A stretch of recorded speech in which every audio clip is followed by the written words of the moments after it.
Assalamualaikum warahmatullahi wabarakatuh. Alhamdulillah wa syukurillah kita bisa berjumpa anak-anak sekalian. Gimana kabarnya pagi ini? Semoga kita sehat semua. Semoga kita selalu semua dalam perlindungan Allah Subhanahu wa taala. Untuk kesempatan kita kali ini, Bapak akan membahas tentang sebuah materi yang cukup penting ya, dan ini ada di awal-awal pembelajaran kita di kelas 10 ini ya, dekade yang pertama ini. Kita akan membahas tentang bagaimana selalu mendekatkan diri kepada Allah ya. Kalau di buku namanya Aku Selalu Bersama Allah. Sini Bapak tulis bagaimana kita selalu terus mendekatkan diri kepada Allah, selalu bersama Allah. Ya, kita akan bahas ini sangat penting karena semua tujuan pembelajaran kan semuanya sebetulnya bagaimana kita belajar, siswa-siswi ini semuanya punya karakter pelajar yang beriman, pelajar yang bertakwa kepada Allah. Nah, anak sekalian, bagaimana kita bertakwa kalau kita tidak mendekatkan diri kepada Sang Pencipta? Ya, bagaimana pemahaman mendekatkan diri kepada Allah? Bagaimana caranya selalu menjaga hubungan agar kita selalu mendekatkan diri kepada Allah? Kita akan ikuti pada pembahasan kita kali ini. Mari kita lanjutkan, ya. Ya, anak-anakku ya, jangan merasa pesimis ya. Jangan merasa pesimis, jangan merasa tidak mampu. Kita lakukan apa yang Allah perintahkan, semampu kita lakukan itu.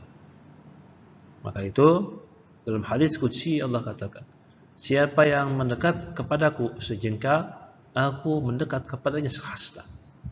Dan siapa yang datang kepadaku dengan berjalan, aku datang menyambutnya berlari. Begitu hebatnya Allah ya. Begitu tingginya Allah. Kita sejengkal, Allah sehasta. Kita berjalan, Allah menyambut kita berlari. Inilah, walaupun kita tidak ada apa-apanya, ya kita harus merasa tetap optimis bahwa kita terus-menerus berupaya hidup berkesesuaian dengan apa yang Allah kehendaki, agar kita selalu bersama Allah, agar kita selalu bisa mendekatkan diri kepada Allah. Ya.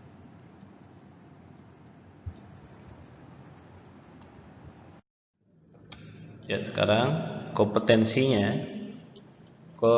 dasar dari pembahasan kita sekarang adalah tentang ya, yang nomor 1 itu tentang Asmaul Husna. Ya. Asmaul Husna itu apa maksudnya? Maksudnya ini adalah agar kita meyakini bahwa Allah Subhanahu wa taala yang maha mulia, Allah yang maha mengamankan, yang maha kuat, maha adil, dan lain-lain sebagainya. Yang semuanya Allah itu jauh dari segala sifat kekurangan ya. Allah pasti tidak punya sifat kekurangan. Itu jadi kompetensi dasarnya. Kemudian yang kedua, kompetensi dasarnya adalah ini tafakkur, artinya merenungi kemahbesaran Allah melalui alam semesta. Jadi diharapkan anak-anakku setelah membahas ini ada rasa motivasi untuk selalu mengadakan perenungan dalam diri kita. Perenungan tentang kemahbesaran Allah yang ada di alam ini ya, termasuk merenungi tentang keberadaan kita sebagai manusia.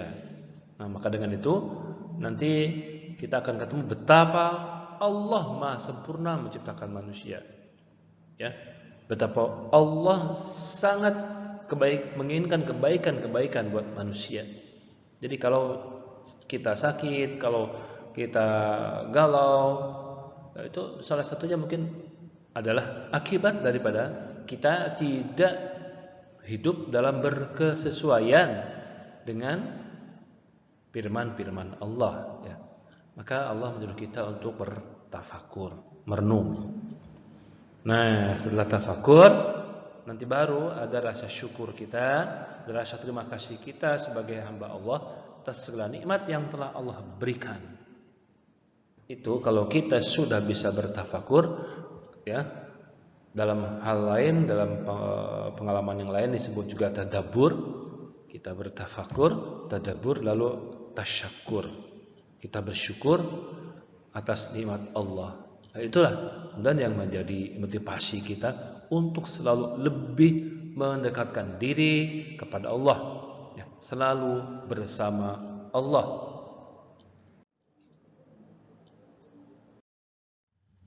Ya, baik. Kita lanjutkan di slide ini, ya.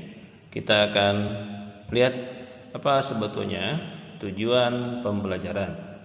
Tujuan pembelajaran dari KD yang kita bahas kali ini. Oke.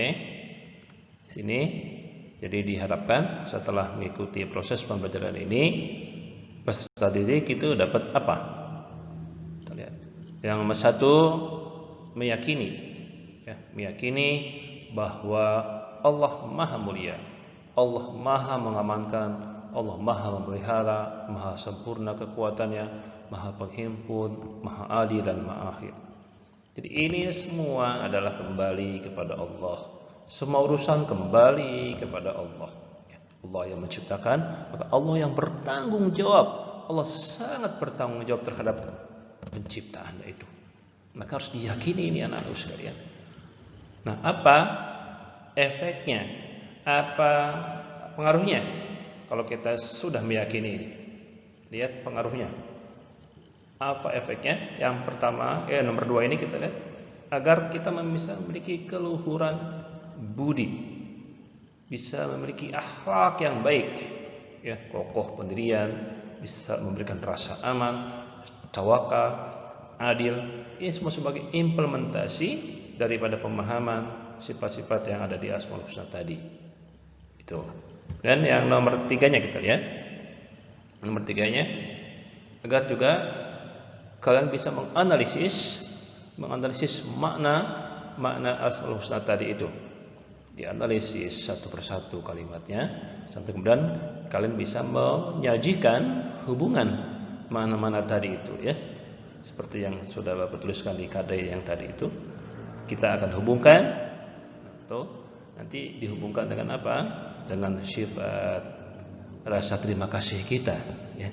Dengan sifat tafakur atau perenungan kita, sehingga kita diharapkan bisa menjadi hamba-hamba Allah yang bersyukur, yang mampu berterima kasih kepada Allah atas semua apa yang Allah anugerahkan dalam kehidupan kita ini. Demikian.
ketika seseorang mengetahui bahwa sifat-sifat yang melekat di dalam dirinya merupakan kebaikan dari sifat-sifat Allah, maka ia akan hidup berkesesuaian dengan kehendak Allah Subhanahu wa taala. Sebaliknya, saat ia mengetahui dirinya diliputi oleh dosa, kesalahan, maka seyogianya ia segera menyadari untuk segera kembali bertaubat kepada Allah. Nah, ini memang kuncinya bagaimana dia mengenali dirinya, ya. Mengenali dirinya, karena itu kita sebut dengan istilah tafakkur itu, bagaimana manusia bisa mengenali dirinya atau kaji kenal diri, ya. Dari apa diciptakan, untuk apa dihidupkan, ini sedang dalam proses apa, mau kemana, begitu. Nah, orang yang mengetahui kondisi dirinya sebagaimana adanya, maka ya sebetulnya ia telah mengenali Tuhannya juga sebagaimana adanya. Ya, kalau sudah begitu, ya kalau sudah tafakur, kita selalu akan mengenali diri kita, lalu selalu akan terkenang oleh kebesaran Allah. Karena itulah di situ ada perintah untuk menyebutkan nama-nama Allah. Ya, ada di surat Al-A'raf apa yang kita sebut dengan Asmaul Husna itu. Allah katakan, walillahil asmaul husna fad'uhu biha wa darul ladzina yulhaduna fi asma'ihi zawzawna ma kanu ya'malun. Hanya milik Allah Asmaul Husna itu, maka bermohonlah kepada Allah dengan menyebut Asmaul Husna itu. Nah, itu ya, karena itu yang paling penting sebetulnya sebelum itu tadi kaji kenal diri. Karena itu para ulama-ulama kemudian menyebut dengan keterangan, ya, man arafa nafsah faqad arafa rabbah. Barang siapa yang mengenali dirinya, maka sesungguhnya ia telah mengenali Tuhannya. Ya, kita mulai dengan memahami makna-makna yang ada di Asmaul Husna, ya. Memahami Asmaul Husna. Nomor satu, kita awali dengan Asmaul Husna yang namanya Al-Karim. Apa itu Al-Karim? Al-Karim dimaknai Maha Pemberi, ya, karena Allah senantiasa memberi. Allah tidak pernah menghentikan pemberiannya kepada makhluk, ya. Diminta ataupun tidak, Allah pasti memberi. Itu namanya Al-Karim. Kemudian ayatnya ini ada di surat Al-Infitar, ya. Allah katakan, ya ayyuhal insan ma gharraka bi rabbikal karim. Wahai manusia, apa yang telah memperdayakan kamu? Apa yang telah membuat kamu begitu hebatnya sehingga kamu berpaling dari Allah? Ya. Apa yang menghalangi pengabdian kamu kepada Allah? Ini Allah di sini disebut dengan kata-kata Al-Karim. Kemudian yang kedua, Al-Mu'min. Al-Mu'min artinya orang yang Allah yang selalu memberikan pengamanan. Ya, kita selalu minta pertolongan untuk diberikan keamanan oleh Allah. Ya, Allah, orang yang selalu meminta keamanan sama Allah, Allah pasti kasih keamanannya, karena Allah Maha memberikan keamanan. Allah Maha menjaga. Agar apa? Agar terhindar dari fitnah, dari bencana, ya, dari siksa dan lain sebagainya. Oke, ayatnya ada yang berbunyi, alladzina amanu wa lam yalbasu imanahum bizulmin ulaika lahumul amnu wa hum muhtadun. Itu. Hai orang-orang yang beriman dan orang yang tidak mencampur adukan iman itu mereka dengan kezaliman mereka, itulah orang yang dapat keamanan dan mereka itu orang yang mendapat petunjuk. Ya, jadi kalau ingin dibantu, ingin diamankan oleh Allah, maka jangan campur baurkan keimanan kepada Allah itu dengan sesuatu yang lain, dengan kemusyrikan.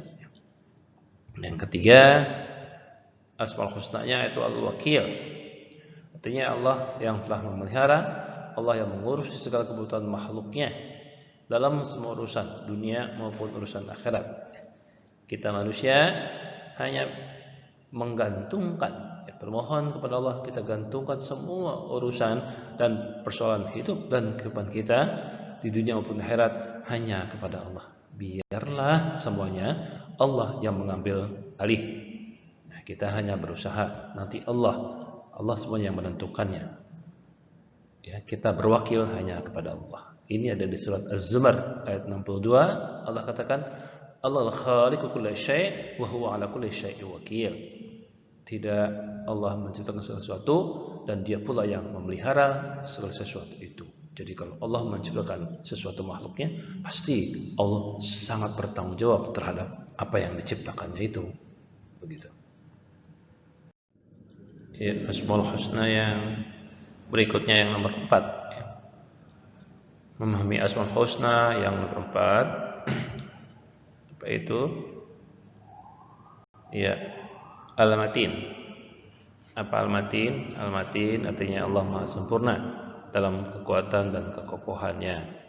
Kekokohan dalam prinsip dan sifat-sifatnya. Ya, karena kita sangat meyakini bahwa Allah jauh dari segala sifat-sifat kekurangan.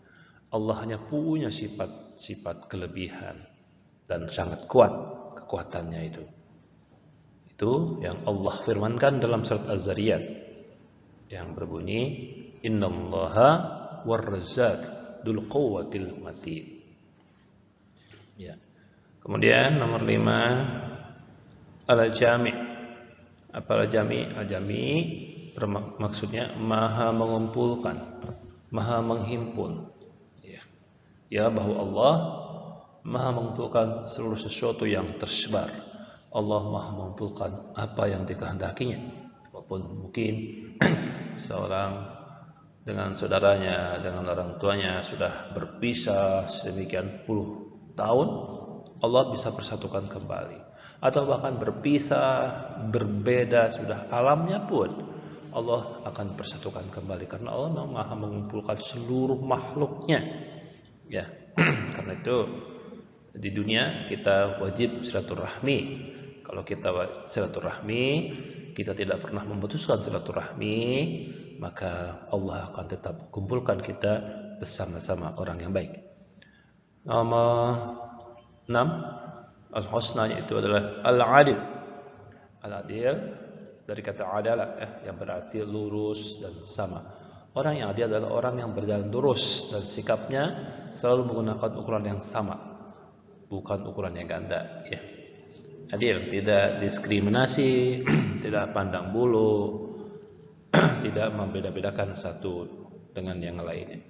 Ini semua ada ayat-ayatnya, ya. Tadi yang Al-Jami ayatnya, ini surat Al-Imran ayat 39. Rabbana innaka jami'un nas liyaumin la raiba fihi innallaha la yukhliful mi'ad. Ini juga ada kata-kata jami'un nas, ya, yang mengumpulkan manusia. Kemudian surat Al-An'am, ya, yang al-adil itu. Wa tammat kalimat rabbika sidqan wa 'adala la mubaddila li kalimatihi wa huwas sami'ul alim. Allah yang Maha Adil.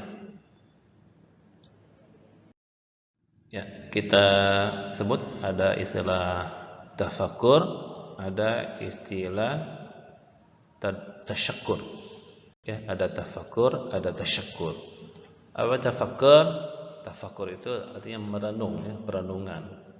Salah satunya kita merenung untuk apa manusia diciptakan. Ya. Ini perintah renungan ini banyak sekali ayatnya. Nah, jawabannya juga ada di surat Az-Zariyat. Tidak aku ciptakan jin dan manusia kecuali untuk beribadah kepada Allah. Apa ibadah itu? Nah, ini kaitan ibadah ini adalah amar ma'ruf nahi munkar. Ya, menebar kebaikan dan mencegah keburukan dalam diri, keluarga dan lingkungan. Ini yang paling utama. Ya, kita renung-renung sejauh mana kita telah mampu berperan untuk menjadi penebar kebaikan, sejauh mana kita mampu berperan untuk mencegah berbagai hal potensi keburukan dalam diri dan keluarga kita. Ini menurut Ibnu Qayyim, ya. Menurut Ibnu Qayyim Az-Zawziyah, pengertian syukur, ya. Asyukru zuhuru atharu ni'matillah ala lisani 'abdihi sana'un wa tirafa wa qalbihi syuhudan wa mahabbatan wa la jiwarihi inqiyadan wa ta'atan Apa artinya? Syukur itu menunjukkan adanya nikmat Allah pada dirinya. Dia tunjukkan nikmat Allah itu, diucapkan, dinyatakan melalui lisannya, ya, berupa pujian-pujian kepada Allah, mengucapkan kesadaran diri bahwa ia telah diberi nikmat oleh Allah, ya, melalui hatinya, atau berupa persaksian dan kecintaan dia kepada Allah melalui anggota badan. Nah, apa aksinya? Ya, aksinya adalah berupa kepatuhan dan ketaatan kepada Allah. Jadi pikiran kita menyadari bahwa Allah banyak memberikan nikmat kepada kita. Ya, ucapannya kita ucapkan bahwasanya Allah itulah yang memberi. Kita sadari betul, kita yang betul Allah yang memberi, dan itu kita ucapkan. Lalu anggota tubuh kita perintahkan untuk selalu patuh dan taat kepada Allah. Baru itu syukur, ya. Itu menurut Ibnu Qayyim al-Jauziyah pengertian syukur. Salah satu komponen tafakur itu adalah kita merasa bahwa diri kita banyak kesalahan, ya, banyak dosa, banyak lupa, baik disadari atau tidak sadari. Itu. Ini kita secara konsep saja memang disebutkan bahwa manusia itu adalah makhluk pelupa, ya. Al-insan khalaq khata' wan nisyan. Manusia itu tempatnya salah dan lupa. Juga Rasulullah yang mengatakan kullu bani Adam khata'un wa khairul khata' at-taibun. Setiap keturunan Adam pasti melakukan kesalahan. Tapi orang yang baik itu bukan orang yang punya dosa. Orang yang baik itu orang yang buat dosa tapi kemudian dia kembali bertobat, memohon ampun kepada Allah dan tidak mengulangi lagi perbuatan dosanya itu. Nah ini, ya, sebagai orang yang beriman, kita yang belajar iman, kita dituntut untuk selalu melakukan refleksi dan perenungan terhadap apa yang telah kita perbuat. Ketika seorang melakukan kesalahan, terlanjur berbuat salah, bersegeralah untuk kembali ke jalan yang benar dan bertobat untuk tidak mengulangi lagi. Ya, itu salah satu bagian dari tafakur. Ya, di slide ini kita mulai masuk kepada perolehan sikap, ya, perilaku yang berkesesuaian dengan sifat-sifat atau nama-nama Allah yang baik itu. Yang salah satunya adalah Al-Wakil. Al-Wakil itu, coba kita lihat ini. A bisa menjadi pribadi yang mandiri, melakukan pekerjaan tanpa harus merepotkan orang lain, ya. Bekerja, belajar dengan sungguh-sungguh karena Allah tidak akan mengubah nasib seseorang apabila seseorang tersebut tidak mau berusaha. Itu Al-Wakil, ya. Ya, berikutnya nomor 2, apa ini kira-kira? Yang jujur dan dapat memberikan rasa aman, wujud dari meneladani sifat Allah Al-Mu'min, ya, Al-Mu'min. Apa perilakunya? Perilakunya menolong teman orang lain yang sedang dalam bahaya atau ketakutan, ya. Menyingkirkan duri, paku, benda lain yang ada di jalan atau membahayakan pengguna jalan. Nah, ini Al-Mu'min ini. Memberikan rasa nyaman. Kemudian berikutnya dermawan. Apa ini dermawan, dari sifat apa? Al-Karim, ya. Kita harus menjadi orang yang pandai bisa membagi kebahagiaan pada orang lain, baik dalam bentuk harta atau bukan, diminta atau tidak, kita harus berikan apa yang kita bisa. Nah, ini contohnya nih, selalu menyisihkan uang jajan untuk kotak amal, ya. Membantu teman atau yang sedang dalam kesulitan, menjadi tamu yang datang ke rumah sesuai dengan kemampuan, menjamu tamu yang datang ke rumah sesuai dengan kemampuan. Oke, ya. Menjadi pribadi yang kuat dan teguh pendirian. Nah, ini meneladani sifat-sifat Allah Al-Matin, ya. Al-Matin tadi kita sebut punya kekokohan, punya kekuatan, tidak mudah terpengaruh oleh godaan, rayuan atau ajakan orang lain untuk melakukan perbuatan tercela. Kuat dan sabar dalam menghadapi setiap ujian, ya. Itu al-matin. Sikap dari al-matin itu yang mesti kita tiru yang barusan itu. Kemudian ada lagi berkarakter pemimpin. Dari apa itu? Ya, al-jami. Artinya orang yang mempersatukan orang yang sedang berselisih. Ya, hidup bermasyarakat, sholat berjamaah. Ini al-jami. Kalau kita baca al-jami, kita amalkan al-jami, maka sifat dan sikap perilaku kita harus menjadi leaders untuk mempersatukan, mendamaikan orang-orang yang bermasalah, terus hidup bermasyarakat. Kemudian berlaku adil. Ini perwujudan dari sifat al-adil, ya. Dan seharusnya kita tidak memihak atau membela orang yang bersalah, meskipun itu adalah saudara atau teman kita sendiri, ya. Kemudian menjaga diri sendiri, orang lain dan lingkungan sekitar kita dari kezaliman. Kita jaga diri kita, keluarga kita, lingkungan kita dari hal-hal yang bentuk-bentuk penganiayaan, bentuk-bentuk pengerusakan. Itu adil yang namanya. Ya.